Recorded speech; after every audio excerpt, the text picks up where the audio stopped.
Sotihotu Namo Buddhaya. Pada video kali ini merupakan sedikit penjelasan mengenai Brahma Wihara serta contoh-contoh yang pernah saya lakukan.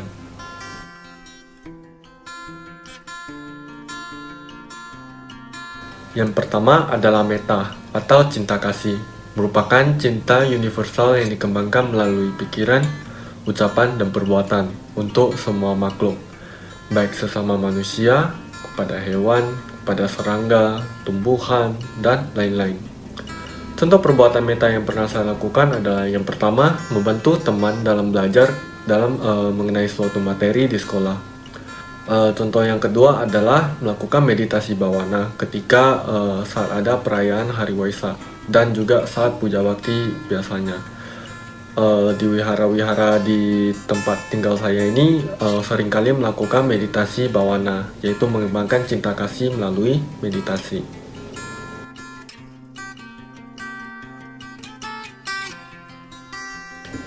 Yang kedua adalah karuna atau welas asih.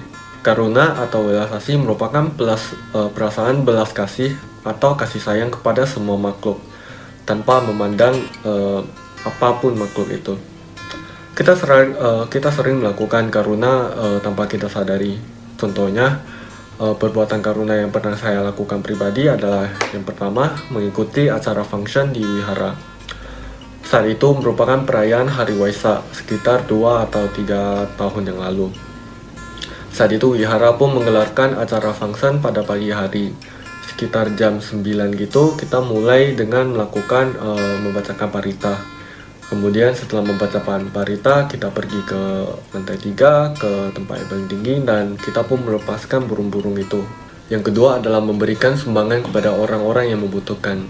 Seringkali di tempat tinggal saya ini, di dekat jalan raya, ada kakek atau nenek-nenek tua yang mengemis di tepi jalan.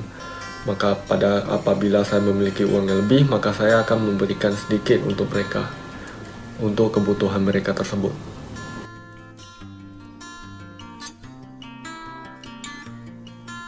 Yang ketiga adalah mudita atau perasaan simpati.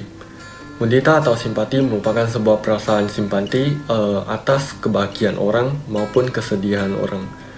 Nah, contoh perbuatan mudita yang pernah saya lakukan pribadi adalah yang pertama, mengucapkan selamat kepada teman yang mendapatkan juara dalam lomba.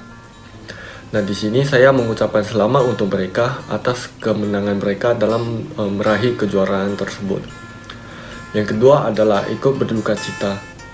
Pada saat itu ada kejadian di mana nenek teman saya itu meninggal, dan saya pun ikut dengan teman-teman yang lainnya pergi dan turut berduka cita. Kita pergi ke sana memberikan hormat kita dan berusaha membujuk dia untuk jangan terlalu bersedih.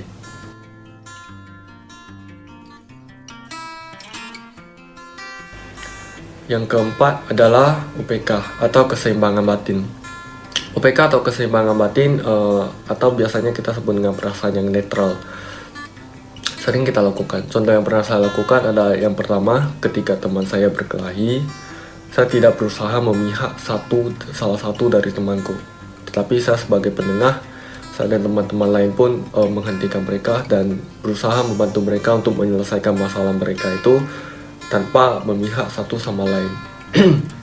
Yang kedua adalah tidak berbeda pandangan hanya karena berbeda agama, suku, dan lain-lain. Saya seringkali berkelompok dengan orang-orang yang non-Buddhis dan juga non-Chinese seperti saya, dan saya pun tidak memikirkan terlalu banyak dan saya hanya ikuti saja karena adanya perbedaan itu juga bukan merupakan hal yang harus kita pedulikan, karena itu merupakan keberagaman Indonesia.